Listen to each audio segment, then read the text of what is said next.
How's it going, everybody? So here we are, a deep dive, if you will, on the ESV. Is it a biased translation? So this video is going to have two parts. The first part is, really there's two questions. Is the ESV biased, or part one, is the ESV biased towards, in favor of Calvinism, or Calvinist doctrine, if you will?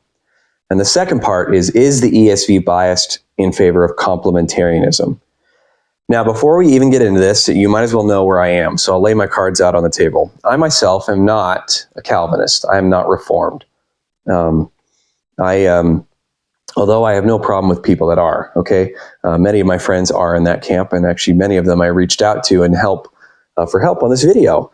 So again, if that is you, if you are Reformed, just know that I don't hate you. There's some people that are very, hateful towards people that are Reformed, and I'm not one of those, just so you know. However, theologically, I myself am not Calvinist. Okay, so that's number one.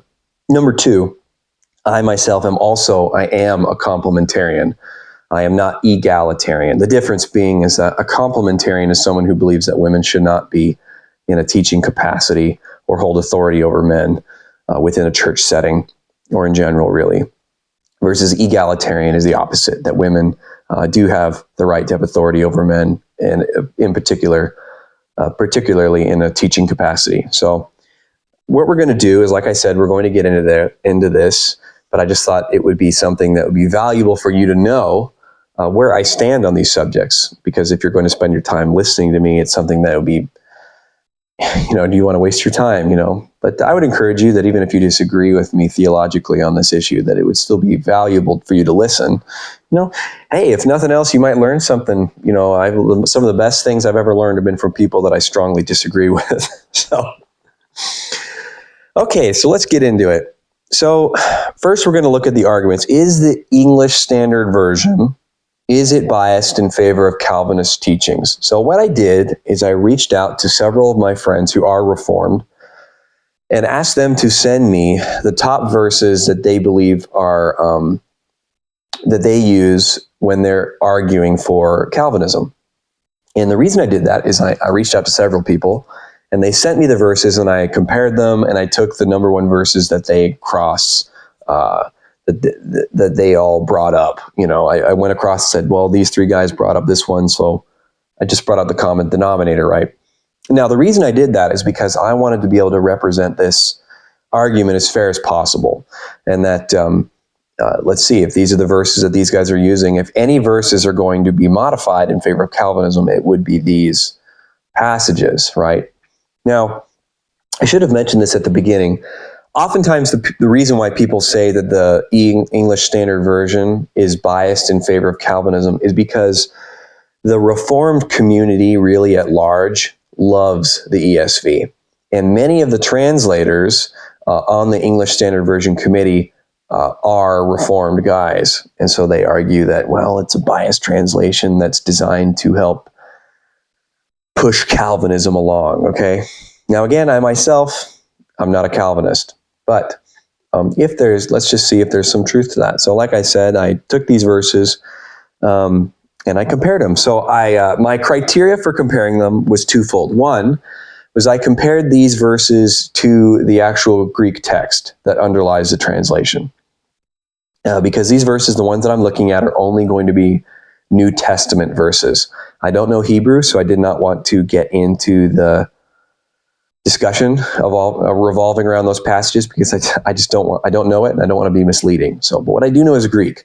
I'm not saying I'm a wizard or anything, but I do know how to use the tools and at least do exegesis. So I compared these passages to the underlying Greek text to see how faithfully it captured what the Greek was saying.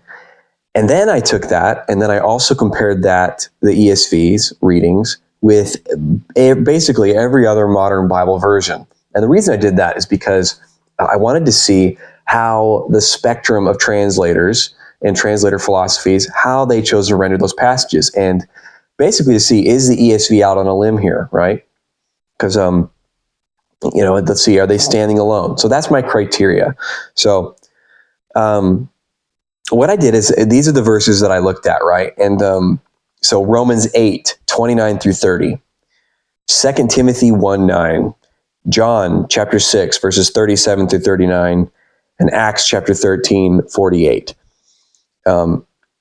Now, real quick, I'm just going to tell you this. I took those 4 passages, right? There were many more, but these are the 4 that I really dug in deep and examined. And I took those 4 and laid them out, looked at the underlying Greek text, and then compared to the other translations. And I'm going to be honest with you, I did not see any bias at all going on. And originally I had written this out with a slideshow where I had like the ESV above and then the other versions, what they said below. But to be honest, the differences were non-existent, really. I mean, some translations might have reworded the sentence, but the substance was the same. There was no translatable difference, I would say. And so it was really boring. I mean, that's why I ditched the slideshow, because I looked at it and I lined them all up and they all said the same thing. They might have reworded it differently, but in essence, they said the same thing.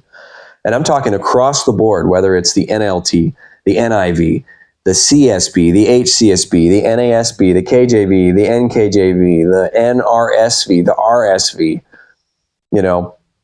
all this whole spectrum of translations. And I compared them across the board. And these 4 verses, these 4 passages, that is, it was pretty much the same. So I did not see any bias. In fact, there was only one that I found that showed potential bias in favor of Calvinism. And we're going to do a deep dive on that passage in particular. And that happens to be Ephesians 1, verses 4 through 5. So I'm just going to read it here, first in the ESV, and then we're going to break it down and go through it, okay? So Ephesians 1, 4 through 5, ESV. Even as he chose us in him before the foundation of the world, that we should be holy and blameless before him. In love, he predestined us for adoption to himself as sons through Jesus Christ, according to the purpose of his will. Now, essentially, this entire passage, right, these 2 verses in every version are the same. The only difference that I notice has to do with down here in verse 2, and it has to do with the ESV here, where they wrote purpose, according to the purpose of his will. So the KJV says good pleasure, the NASB says kind intention, and the NIV says his pleasure. And I went through it, and I mean, across the board, most of them said either good pleasure, kind intention, or desire. Whereas the ESV chose to render, this is the only one that I know of where they chose to render this as purpose. Actually, the RSV might have as well, but which makes sense because the ESV comes from the RSV. Now, the underlying Greek word here is eudokia. And I went through all of the standard lexicons to go through it, right? I used BDAG, Lowe and Nida's Greek-English lexicon based on semantic domains. I used Abbott Smith. I even went to Thayer's. I reached back in both modern and old, and I was curious to see what they chose, what they said as their preferred rendering of this word, eudokia. And across the board, it was good pleasure, kind intention, what pleases, what delights, desire, and what is wished for. Now, the reason that I said that this could be potentially a biased, misleading is, and even then it's not really that much. Like if this is what I'm griping about, this is really picking at straws. The only reason is because I think purpose has more of the force of intention, like a design. Like he did it because he planned it this way. Whereas the word eudokia, I don't really think bears that connotation. Typically, what I'm seeing here, and from my research, it has more of bears more the connotation of a desire, so a longing to do something rather than intending to do something. Now, the interesting thing though is that this passage does bear the force of a design, right? Because it says, even as he chose us in him. That's an action. He chose us before the foundation of the world. He predestined us for adoption according to the the desire of his will, or the purpose, as the ESV puts it. So I thought I looked up the definition of purpose and thought maybe there's another definition, another meaning that goes along with that could be more in line with desire. But the Oxford Dictionary says purpose, intend, to mean, to aim, to plan, to have one's intention or objective. It is the reason for which something is done or created. So, purpose is a little stronger than I would have translated it, but by no means does that mean that this is a corrupt translation. And the truth is that there's no such thing as a perfect translation anyway. So, I just thought that was interesting. And again, the fact that this was the only passage that I could find that showed maybe some bias going on. But again, the RSV, I'm pretty sure the RSV translated this as purpose as well. And the RSV, I would never say that they were a Calvinist biased translation committee. They had a very broad translation committee from many spectrums. And again, actually, the ESV did as well. It was a committee translation. It's not like only Reformed Presbyterians got together and made it. There were a lot in there, but there was Pentecostals, there was Baptists, there was Methodists, you name it. Okay, so I would say my conclusion is that no, the ESV is not biased towards in favor of Reformed theology. Now, don't just take my word for it. I would look into it for yourself. I'd double check. I'd see, fact check me. Don't just trust what I'm saying. I'd look into it for yourself. So that is part one, okay? So today we're going to be looking at the question, is the ESV biased in favor of complementarianism?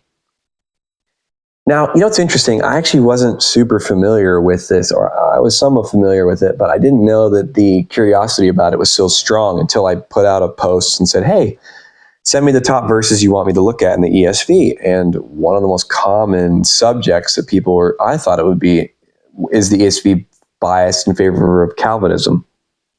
But a very large amount was put on there saying, is the ESV biased in favor of complementarianism? And I thought that was interesting. And I wasn't that familiar. I mean, I was a little familiar, but not super familiar with that argument.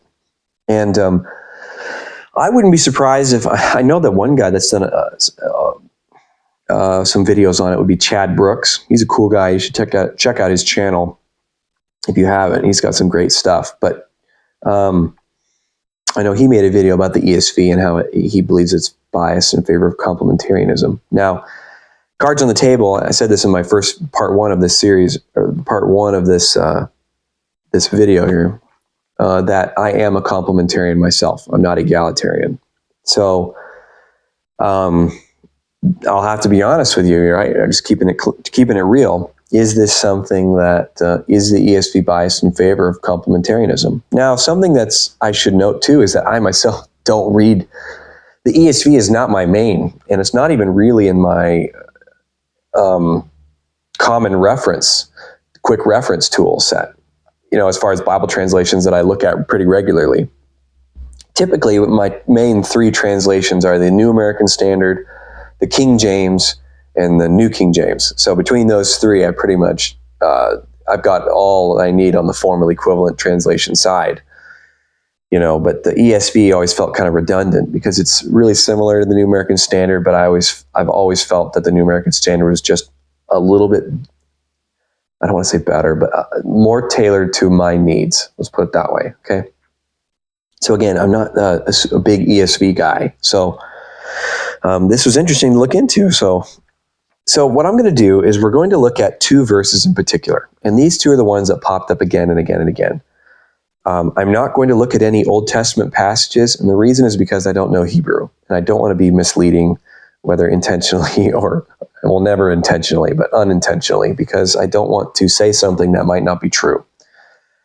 At least when I'm saying something about, as far as Greek, because I do know Greek or I'm familiar with Greek, at least when I say something in that camp, I'm, like I said, I'm more familiar with it, and so it's something that if I'm going to make a mistake, it might as well be in something I'm familiar with. So again, I'm only going to be looking at the New Testament, and I'm only going to be looking at two passages in particular, two passages. And these, again, are the ones that I saw that popped up multiple times. So the first one, and actually, I don't have it written down here, so I'm going to actually read it straight from my Bible. This is my Pitt Minion ESV. And it's Romans chapter 16, verse 7, so the very end of Romans.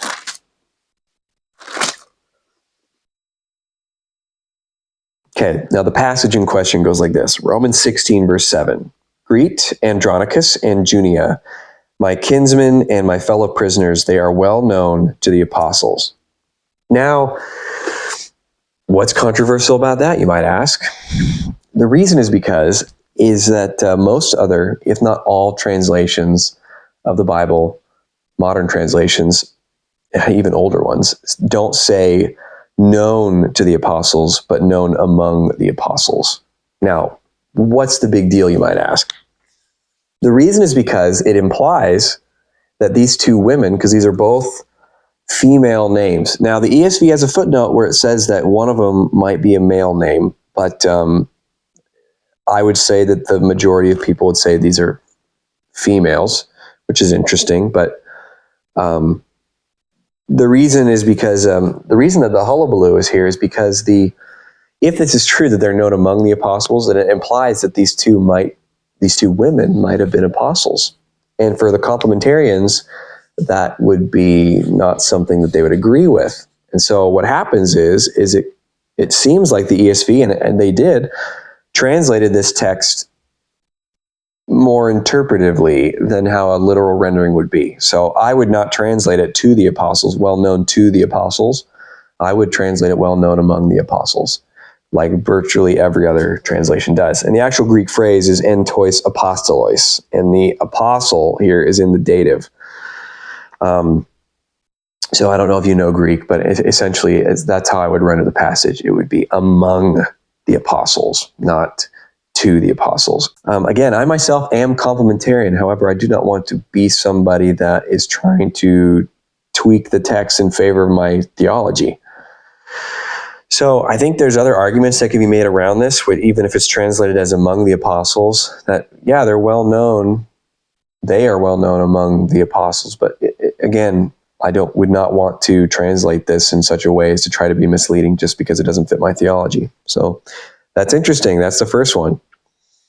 The second verse we're going to look at is 1 Corinthians 11:3. And I'm going to go ahead and read it here. And this is in the ESV. It says, "But I want you to understand that the head of every man is Christ. The head of a wife is her husband, and the head of Christ is God." Now, what makes this interesting is that the ESV typically is what's called a formal equivalent translation, which is that it tries to be as word for word as possible. But every once in a while, they will do something where they go give a dynamic reading. A dynamic reading isn't doing word for word, but rather interpretive. So instead of saying, the word literally means this, a good example of dynamic equivalence versus formal would be when Jesus says to the apostles, let these words sink into your ears. That's a formal translation. That's literally what the text says. Let these words sink into your ears. A dynamic translation of that would be listen and pay attention. Both mean the same thing in English, but one is doing a more, how would I say it in English if I was going to say it? Listen and pay attention. That's dynamic. And the ESV typically, though, is formal. However, in some places it does do dynamic renderings. And that's why the ESV, when you're reading it, that's why it flows so well and it sounds good, is because they're tweaking the text slightly to do dynamic translations. And I'm not someone who's picking on dynamic equivalence, okay? I think it definitely has its place. And in many ways, all translation is interpretation, because many people say, what's the most literal or formal translation? I say, well, in many ways, the most literal translation would be the worst, because it would not give you an accurate representation of what the text is actually saying. It would actually be misleading. Because it doesn't mean, they might use an idiom. Like an idiom in that day meant something different than what we would think today. So I'm not against dynamic equivalence, but in this case here, in particular, the reason that this text people argue is that right here it says, the head of a wife is her husband. The text doesn't actually say the head of the wife is her husband. It just says the head of a woman is a man. So they inserted wife and husband, the ESV translators did, into the text where it doesn't say wife or husband. It's not in there at all. It just says woman and man. So they're doing a little bit of interpretation. So basically most other modern translations don't do that, even the more dynamic ones. So the other text, the other translations read, the head of a woman is the man, rather than the head of a wife is a husband. And the versions that do that are we're talking the NIV, the NLT, the NASB, the CSB, the KJV, the NKJV. They say woman and man, not husband and wife. Now, while I wouldn't favor that rendering with the ESV, I don't think it's necessarily a corrupt translation, because I did look up in the Louw-Nida lexicon, the Greek English lexicon based on semantic domains, and they did list wife and husband as a possible acceptable translation. Now, again, that would actually make sense, though, considering that Eugene Nida was a guy that really came up with the idea for dynamic equivalence. And so that would make sense that you would, not champion, but at least offer a more dynamic translation. But what's interesting, though, is that people that throw a stink about this is I don't prefer the way the ESV rendered this, but it doesn't really change the meaning, which is that a woman, it says here that the head of a woman is a man. And so again, it's kind of like making a big deal out of something that in the end essentially still has the same outcome. Now, they would argue differently, and that's fine, but again, I'm just telling you that from my perspective, that I don't really see the big deal. Now, there are other passages in the ESV that do seem to favor complementarianism, and I'll admit, I think they do. But there's something that I thought would be interesting that I wanted to bring up, which is that many people would say, well, the ESV is now a biased Bible, and we should ditch it. We should go to something else. And I go, well, okay, then what? And then the egalitarian people would say, well, switch to the NRSV or the NRSVU, which is the newest one. And they'd say, that's a much better translation. And to be fair, the NRSV is not a horrible translation like some people say it is. But in my opinion, I think the NRSV, or NRSVU in particular, has much bigger problems than some in the ESV. For example, as far as gender accuracy, the ESV does have some passages that I think are complementarian leaning. But does that mean you should just ditch it? And I'd say no. Just mark them in your Bible. Just put an underline or note, hey, the text literal rendering says this. If you love the ESV, for example, why would you ditch it just because of a couple verses that you disagree with? And I know I would disagree with some people on that, or some people believe that you should. Or for example, your church teaches with it and you want to, it doesn't matter what translation. Like I said, I really like the New American Standard, but there's some passages in there that I don't like, some things that I disagree with. For example, in the New American Standard, it's a critical text translation, and I prefer the majority text, the Hodges and Farstad majority text. But I really like the New American Standard. So I simply went through the Bible and made annotations in the margins wherever there's a major point of variance between the critical text and the majority text. And I didn't just ditch the whole translation. The reason is because I like it. And the church that I go to uses it. And so it's a standard. So the same thing, if you're teaching from the ESV or your church uses the ESV and you love it, but you have a problem with some of these passages, don't ditch the whole translation just because of a couple of these passages. Rather just put a marginal note saying, hey, the ESV, the literal rendering would be this. And then and then you can bring it up. And, if you're in a Bible study setting, just bring it up and talk to the people about it. That's so much better than just ditching a whole translation because of a few things that you don't like about it. So again, read your Bibles. That's really what's important. And if you love the ESV is a very good translation. But, it does have some shortcomings. I think it is biased in some respects towards complementarianism. And again, I myself am complementarian. So there's other passages in the Bible that support complementarianism that the ESV didn't have to change at all. And that's a conversation for another day. And I recommend you look into that. If you are someone that disagrees with me, then hey, listen, that's totally fine. More power to you, right? But search the scriptures for yourself. Don't just be somebody a lemming, that just hears what somebody says and accepts it. Be a Berean, an Acts 17:11 Christian. What sets them apart isn't the fact that the Bereans, isn't the fact that they necessarily that they looked up stuff, right? It's the fact that they listened willingly. But they searched the scriptures to see if these things were so. So hear what I'm saying. And then look into the text for yourself and see if what I'm saying is true. So anyway, I hope this helped you guys out. I know this was briefer or in some ways a little more in-depth, but feel free to correct me if I missed something or comment below what you think. And let me know. Are you complementarian or are you egalitarian? And there's no hate, I might disagree, but comment below. Let me know what you think. So At any rate, God bless you guys. I really appreciate everything you guys have done and comment. I love comments.